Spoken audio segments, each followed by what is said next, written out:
Olmaz, evet. Hani biraz durun, ondan sonra şeyler kırılmalarla toplayıp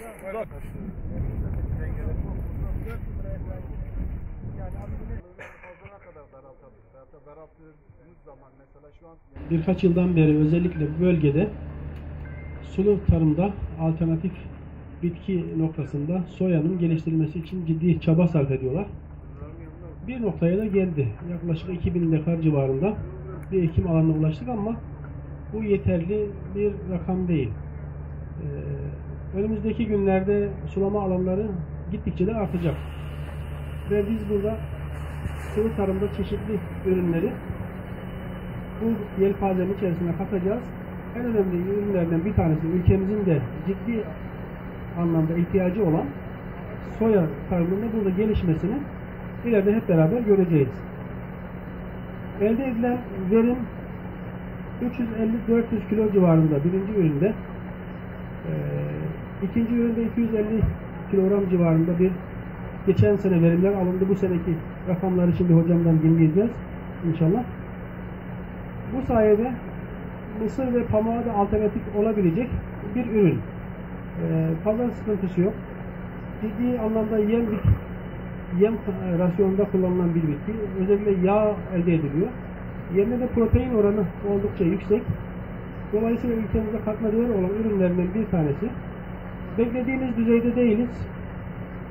Bu ekim alanlarının ciddi anlamda artış göstermesi lazım. Daha çok eğitimi ve yayımını gerçekleştirmemiz gerekiyor.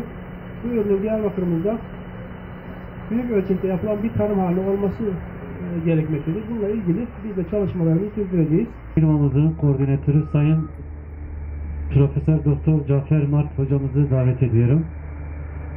Buyurun hocam. Konumuz soya. Öncelikle niçin soya sorusuna cevap vermek gerekiyor. Niçin soya? Çünkü çok önemli bir protein ve yağ bitkisi. Türkiye gibi önemli bir kanatlı sektörüne, yani tavuk sektörüne sahip olan ülkelerin soya üretmesi gerekiyor. Oysa ki biz yıllık 3 milyon tonluk üretimimizin sadece %5'ini 6'sını üretebiliyoruz. 150 bin ton üretiyoruz. 3 milyon tona yakın soyayı dışarıdan ithal ediyoruz. Ve ithal ettiğimiz soyaların da büyük ihtimalle çok büyük bir kısmı genetiği değiştirilmiş soyalar. Bu açıdan soya üretmek zorundayız. Niçin soya üreteceğiz? Topraklarımızı bizden sonraki nesillere sağlıklı bırakmak için soya üreteceğiz. Şöyle bir söz var. Topraklar bize atalarımızdan kalan miras değil, çocuklarımızın emaneti. Çok yüksek gübre kullanarak yetiştirdiğimiz ürünler, alternatif ürünler, topraklarımızın giderek çoraklaşmasına neden oluyor. Bugün işte karşı karşıya mısır ve soya. Birisi dönüme 35 kilogram saf azot istiyor. Soya dönüme 5 kilogram saf azotla yetişiyor. 7'de biri. Sadece 5 kilogram azotlu gübre kullanarak soya yetiştirme şansınız var. İyi bir ekim nöbeti sistemine uyan iyi bir ekim nöbeti bitkisi. Bakanlığımızın bu konudaki tebliğleri de var.